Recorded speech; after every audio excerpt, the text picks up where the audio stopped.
ಭಾಷೆಯನ್ನು ಅವಹೇಳನ ಮಾಡಿದ ನಾಡದ್ರೋಹಿ ಕಮಲ ಹಾಸನ್ಗೆ ಹಾಗೆ ರೈತರು ಬೆಂಬಲ ಕೊಟ್ಟಿರಿಂದ ವೇಗವಾಗಿ ರೈತರ ಬೇಡಿಕೆಗಳು, ಅನ್ನದಾತ ರೈತನ ಬೇಡಿಕೆಗಳು, ಅನ್ನದಾತನ ನ್ಯಾಯಯುತವಾದ ಬೇಡಿಕೆಗಳು, ಕಬ್ಬಿಗೆ ನಿಗದಿತ ಬೆಲೆ ನಿಗದಿಯಾಗಲಿ, ಕಬ್ಬಿಗೆ ನಿಗದಿತ ಬೆಲೆ, ರೈತರ ಬೆಲೆಗೆ ಸರಿಯಾದ ತೂಕ ಮಾಪನ ಆಗಲೇಬೇಕು.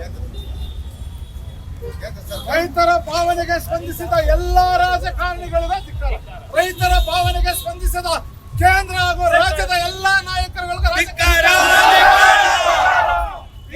ಕೇಂದ್ರ ಸರ್ಕಾರಕ್ಕೆ ಸಂಬಂಧಪಟ್ಟಂತವರು ಹೇಳೋರೆ. ಇದಕ್ಕಾಗಿ ನಾವೆಲ್ಲ ಕನ್ನಡ ಪರ ಹೋರಾಟಗಾರರು ಅವರಿಗೆ ಧನ್ಯವಾದ ಹೇಳ್ತೀವಿ. ಎಲ್ರಿಗೂ ಧನ್ಯವಾದ ಹೇಳ್ತೀವಿ.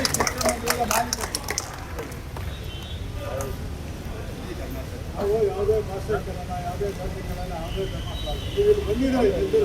ಈ ನೆಲಕ್ಕೆ ಗೌರವ ಕೊಡಿದ್ವಿ, ಅಷ್ಟು ಬಿಟ್ಟು ಇನ್ನೇನು ಕೇಳಲ್ಲ. ಈ ನೆಲಕ್ಕೆ ಗೌರವ ಕೊಟ್ಟೋಗ ನೀವು ನಮ್ಮವರೇ, ಅದು ಬಿಟ್ಟು ಬೇರೆ ತೀರ ಅಂದರೆ ನೋಡಿ ಈ ಥರ ಸಂಘರ್ಷಗಳಾಗುತ್ತೆ. ಆದ್ದರಿಂದ ನೀವು ಇವತ್ತು ಕನ್ನಡಿಗರ ಭಾವನೆಗೆ ಗೌರವ ಕೊಟ್ಟಿದ್ದಕ್ಕೆ ಅದು ನಾವು ನಿಮಗೆ ಗೌರವಿಸುವಂಥದ್ದು ನಿಮಗೆ ನಾವು ಧನ್ಯವಾದಗಳು ಹೇಳ್ತೀವಿ. ಇನ್ನು ಮುಂದೆ ಇಂಥ ನಡವಳಿಕೆಗಳು ನಡಿಬಾರ್ದು ಅದು ಮಾಡ್ಬೋದು.